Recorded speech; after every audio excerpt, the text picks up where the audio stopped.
A few years ago, I was asked by an older couple that was visiting our church to come see them, and they wanted to talk about baptism.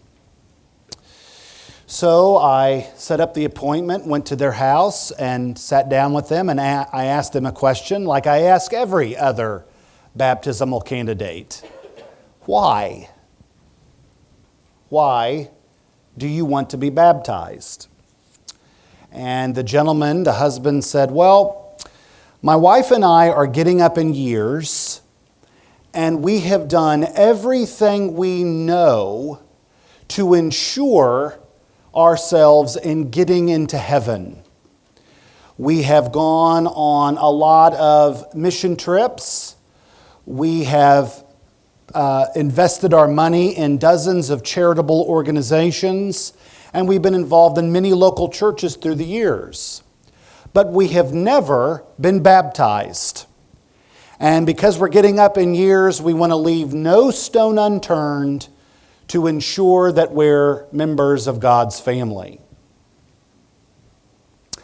That couple used baptism as a list on a long laundry checklist to ensure their spiritual well-being and guarantee them, or feel like they were guaranteed, as members of the family of God. It was an awkward conversation.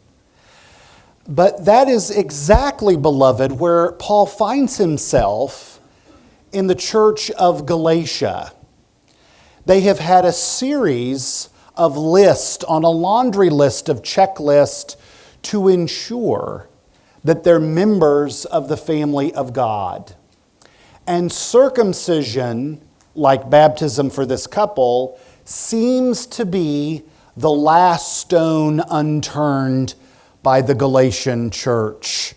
And they are now, after doing all these other things, to go back under Judaism and back under the law, they want to get circumcised to once and for all prove their spiritual well-being and that they're members of God's family. And Paul, sort of like a broken record, has beat one chapter after another how that righteousness in the kingdom is not a work, but a promise made by God to Abraham long ago, and the fulfillment of that promise is Jesus Christ, upon whose faith we believe in, and his faithfulness we believe in, rather, as a way to fulfill those promises in our lives. Paul has been consistent. He has argued in different styles in Galatians. He's argued first with personal persuasion in his own biography of why they should not embrace self-righteous works. Then in chapters 2, 3, and 4, he has argued logically and rationally and theologically and biblically of why they should not be circumcised and perform a self-righteous work. Now, in chapter 5, verses 2 through 12, he argues, we'll say pastorally. Last week he argued sentimentally, right, of appealing to them as a person that knows them. Today he begins to turn his attention to the application of being a pastor and giving them 3 warnings that they need to heed, else they will lapse into this works righteousness system. Now, verses 2 through 12, we're breaking up into 2 parts today. We're going to take verses 2 through 6 today, verses 7 through 12 next week. It's really one package. Verses 2 through 6, we have warnings from Paul, and verses 7 through 12, we have instructions. But to make it simple, there is one common link in these verses. And the common link is, do not, under any circumstances, get circumcised. Don't do it. Don't go under the knife. Now, of course, he's not arguing medically. We know what's at stake. It's this Jewish system of being circumcised, going back under the law to prove that you're worthy family members of God. It's a self-righteous work. And Paul is saying under no circumstance should you do it, because once you do that, there's no going back, both literally and spiritually. So that's Paul's overarching point. You'll see how often he talks about circumcision in this section. And circumcision seems to have been the predominant work here in the church. I think it was the last-ditch effort to make you a Jew, go back under a Jew if you were a Gentile, to make you a member of the law. Because already in Galatians, we have seen that the Galatian Christians are dabbling in Jewish customs. Paul mentions Jewish symbols. Paul mentions Jewish holy days that the church is participating in. Paul mentions in Galatians Jewish food customs that the church is participating in. Paul mentions Jewish cleansing laws that they can't hang out with dirty, filthy people called Gentiles. All this has already come up.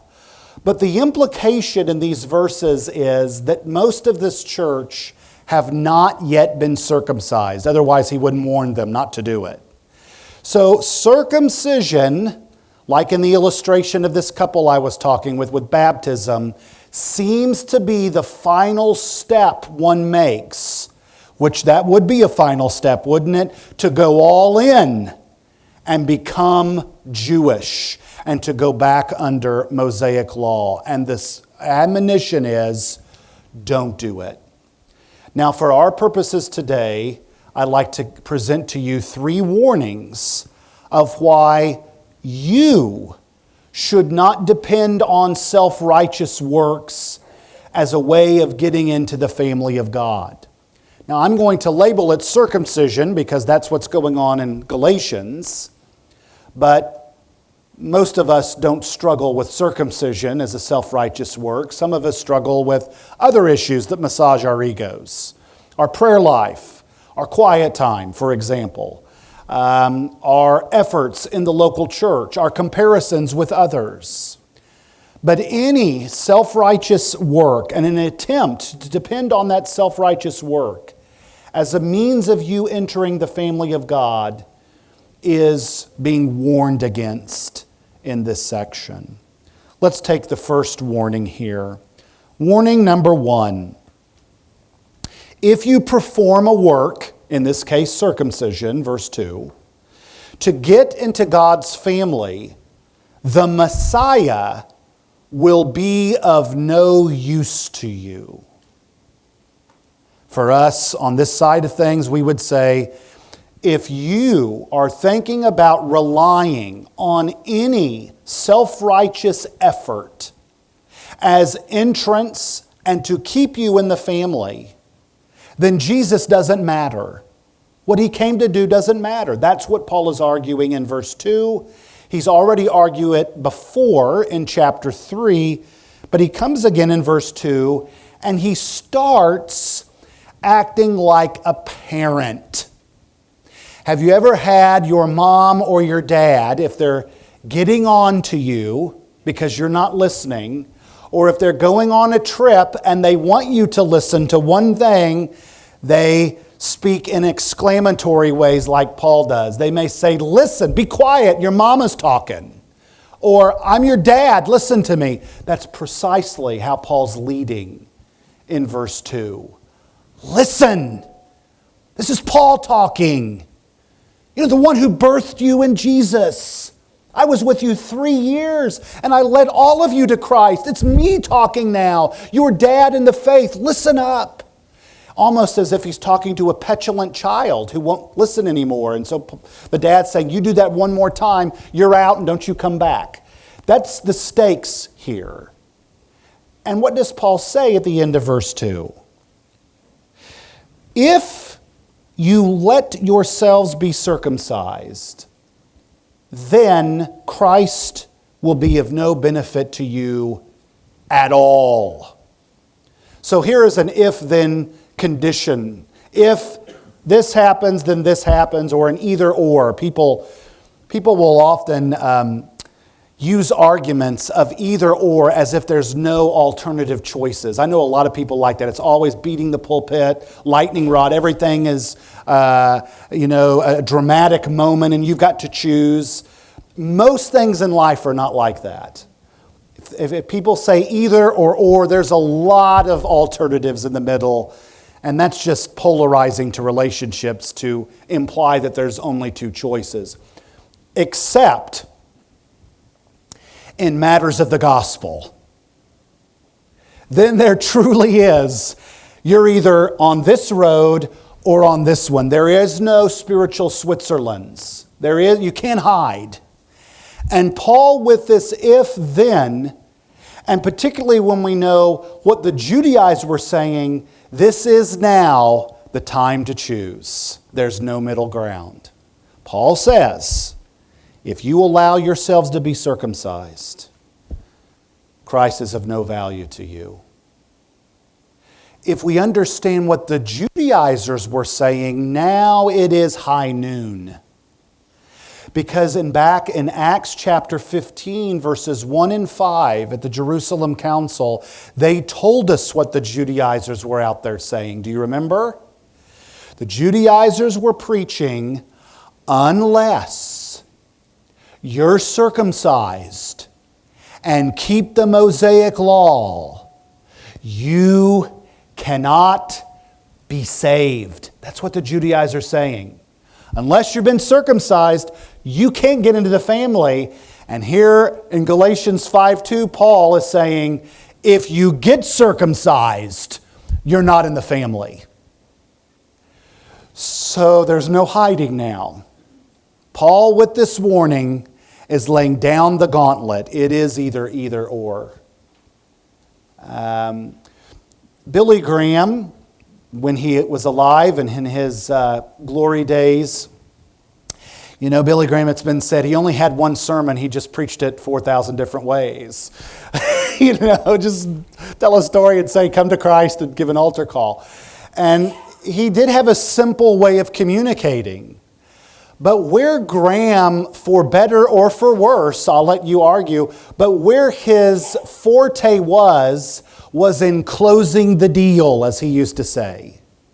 Was in getting to that moment in the last bit of his sermon where he would lay down the choice that his audience had to make. And he actually gave them the choice, walk here, pray a prayer, and that sort of thing. In fact, his radio show and his TV show was called The Hour of Decision. So he showed his cards. That's what's going on here. Is Paul is saying, it's time, church. You got to make a choice. I have spent 5 chapters writing, doing everything I know to persuade you.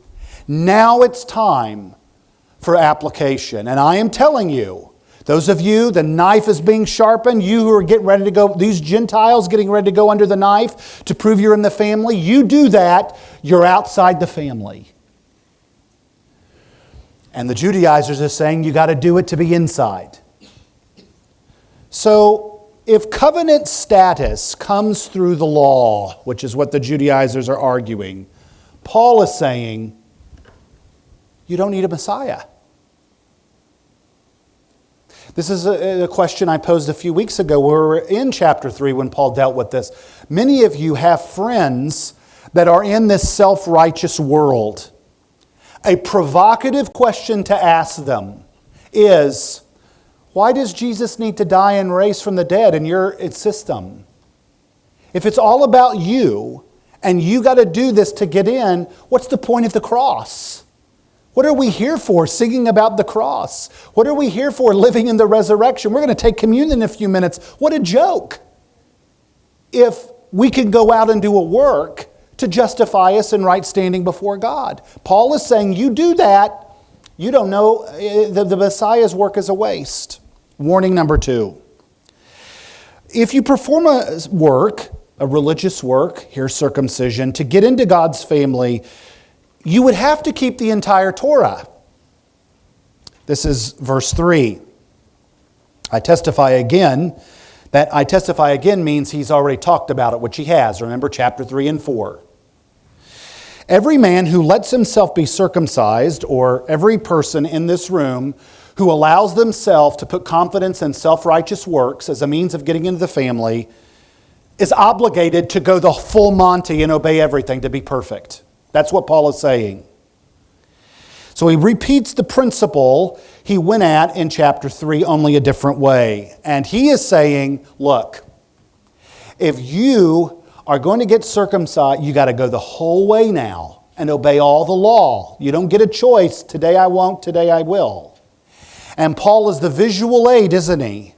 How even he, the valedictorian of the class of legalists, could not keep the law. And Paul will have news for the Galatian church in chapter 6, verse 13, when he said, let me tell you a little secret, neither can the Judaizers. They can't keep the law either, and they know they can't. This is all a ruse to get power over your life. They know they can't keep the law, because you got to do it perfect if you're going to put self-righteous effort, and that is the eggs you're going to put in the basket. You've got to go the full Monty. They have accused Paul of preaching only part of the gospel. But Paul is now accusing them of preaching only part of the law. If you follow their advice, Paul is saying, then they will leave you with neither fish nor fowl. You will neither have a full Messiah nor a full law. They are selling you a bridge. They're selling you short. And by the way, all self-righteousness does that. Have you ever noticed if you talk to people, and I talk to a lot of them, they're the biggest culprits of the cross, is the self-righteous moralist. And I talk to a lot of them, and they are devilishly hard to have a conversation with to get them to grace. It does take all of grace to win them. And have you ever noticed if you get a self-righteous moralist in a corner that they're the ultimate one-uppers? They love to one-up their self-righteous. And here's how it goes. They'll say something to the effect of, look, I know I'm not perfect. Although, wink, wink, their moralism's trying to get them into heaven, right? And they'll say, I know I'm not perfect. But at least I'm not like Jeffrey Dahmer. Or at least I'm not like Ted Bundy. Or Adolf Hitler, or Osama bin Laden. Have you ever noticed the self-righteous person, moralist, always use the dregs of society as the barometer and gauge of why they should earn heaven? So I'm old enough now, I don't care what people think of me. So I actually do the one-upper back to them. Throw it back in their face, and I'll say, okay, if we're going to play that little game, are you better than Mother Teresa? Are you better than honest Abe Lincoln, virtuous George Washington? Are you better than your grandma? Because no one's going to argue about their grandma, right? That she's the great. Are you better than her? And then, of course, they'll stumble and bumble. No. Okay. Then you've just violated your whole system. Self-righteousness, beloved, and you know this, those in grace, promises you Saks Fifth Avenue gift cards, but it gives you monopoly money. It breaks its own rules. And Paul is saying here, let no mistake, if you're going to put efforts in self-righteous works, you have to keep the entire thing. And it can't be done. Tell, if you're good friends with your self-righteous moralist, how inconsistent they are. That'll be a Katie bar the door moment. But they are. They're hypocrites. Because they can't do it all. And that's what Paul is setting us up for. Warning number 3. If you perform a work to get into God's family, you would cut yourself off from the Messiah and His grace. Verse 4. You who are trying to be declared righteous by the law have been alienated from Christ. You have fallen away from grace. Here, Paul says the same thing in a different way. And he's using this sort of double entendre mirror imagery to prove his case. Now, you remember in the Old Testament, circumcision talked about. if you've read Deuteronomy. Do you know the meaning behind the act of circumcision and why it was given? There's two reasons. It's sort of symbolic. It's like Westerns. I love Westerns. And every so often, one of my favorite Western of all time is The Outlaw Josie Wales with Clint Eastwood. You're hard to beat that Western, in my opinion. And in the middle of that Western, Josie Wales, Clint Eastwood, goes into an Indian camp. And the Indian, makes an agreement that he won't kill Josie Wales and Josie Wales won't kill him. And they each take out a knife and they slit the palm of their hand and they lock arms and they become blood brothers. That's powerful symbolism, more than just the physical act. That's circumcision. It's more than a physical act of hacking off parts of your body. In the Mosaic law, circumcision's cutting symbolized two cuts, one positive and one negative. The positive is, in that moment, that covenant ritual, God was saying, I am cutting you out from all the other pagan nations of the world, and you are my special covenant people. The negative was, if you fail to live up to this law, then I will cut you away from my presence, just like this act of circumcision. So it had drama. And Paul uses that here in a clever way to say, if you depend on circumcision, or you depend on any self-righteous act to get you in the family, God is going to cut you off. And you will not receive this grace. The image here is actually being on the pinnacle of a mountain, and grace put you there. And you're trying to get in to self-righteous effort, and you fall off the cliff. You're cast away from His grace. And we see an example of this in Galatians. Peter comes up to Antioch. Happy-go-lucky, everything's grand. He's eating with Gentiles. He's talking. He understands that they are brothers in one gospel, one family, and that demonstrates the gospel of grace beautifully. Until his Jewish countrymen come up from Galilee. And then what does he do? He gives his Gentile friends the Heisman.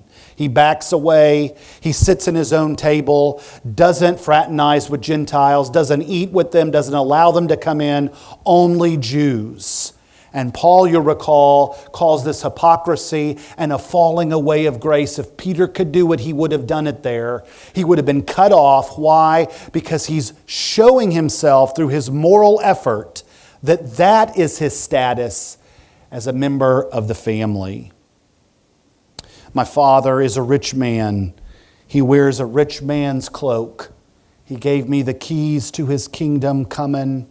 He gave me a cup of gold. He said, I have many mansions, and there are many rooms to see, but I left by the back door, and I threw away the key. That's what a self-righteous moralist does to the offer of God's grace. They throw it away. Thank you, no, I can get there on my own account, and they're cut off. Now in verses 5 and 6, the conclusion here, Paul summarizes this section in verse 5. Verse 5 explains verse 4, and verse 6 not only explains the whole section, but if I could be so bold, I think explains the entire letter. If you understand verse 6, I think you have got all of the letter to Galatians in one statement. For through the Spirit, by faith, we wait expectantly for the hope of righteousness. And here is the line.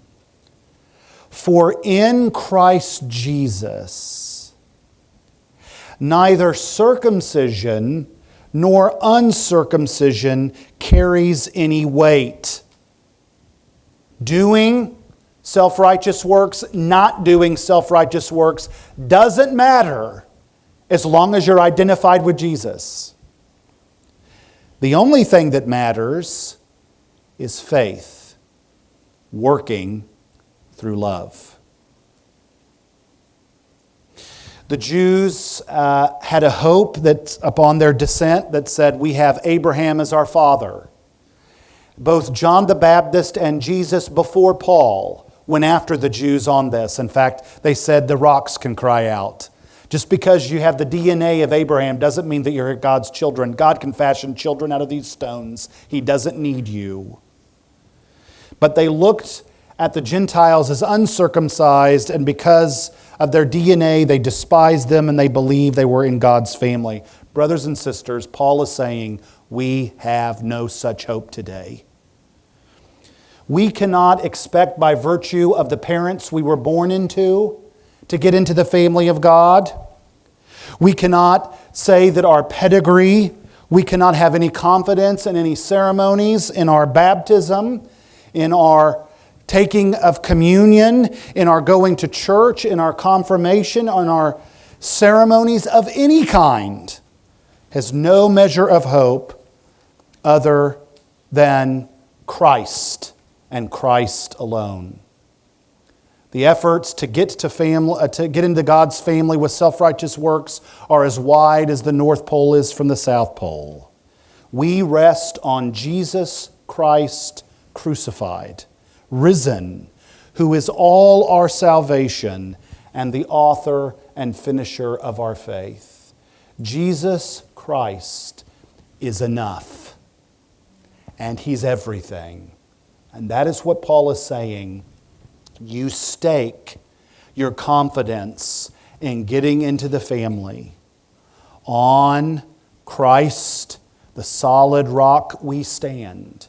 All other ground is sinking sand. As I close today, I'd like to close in a prayer, a written prayer that's in your hymnal in front of you if you want to take it out. You don't have to, or you can pull it up on your phone. It is a Charles Wesley hymn. It's actually considered by many to be his most popular. I'll let you decide about that. We sing it from time to time. Interestingly, it was the hymn selected for Prince William and Kate's wedding. And so this hymn was sung at their wedding. They may or may not have known the origins to it, but Charles Wesley wrote it. The original stanza has 4 lines. And he began to draft it, not in its entirety, after he heard a sermon in Galatians chapter 5, verses 5 and 6. So this is where this hymn comes from. Hymn 208. Love divine, all loves excelling. The first line is really the line that he credits from the sermon of Galatians. The other lines he takes from other selected scriptures, but I will read all of it. You'll notice the way he frames it. It is in the frame of a prayer of one person talking to God. Love divine, all loves excelling, joy of heaven to earth come down. Fix in us thy humble dwelling, all thy faithful mercies crown. Jesus, you art all compassion, pure, unbounded love thou art. Visit us with thy salvation, enter every trembling heart. Breathe, O breathe, thy loving spirit into every troubled breast. Let us all in thee inherit, let us find the promised rest. Take away our bent to sinning, Alpha and Omega be, end of faith as its beginning. Set our hearts at liberty. You hear the Galatians tone there, don't you? Come, Almighty, to deliver. Let us all thy grace receive. Suddenly return and never, never more thy temples leave. Thee we would always be blessing, serve thee as thy hosts above. Pray and praise thee without ceasing, glory in thy perfect love. Finish then thy new creation, pure and spotless let us be. Let us see thy great salvation, perfectly restored in thee. Changed from glory into glory, till in heaven we take our place, till we cast our crowns before thee, lost in wonder, love, and praise. Our Father, we commit this time to you. Use these warnings to keep us in the line of your glory and the line of your grace. Thank you. As a church here, we are redeemed by Jesus Christ alone. Help us to go into this world of a lot of things, including self-effort and self-righteousness, with the gospel of grace by faith in Jesus alone.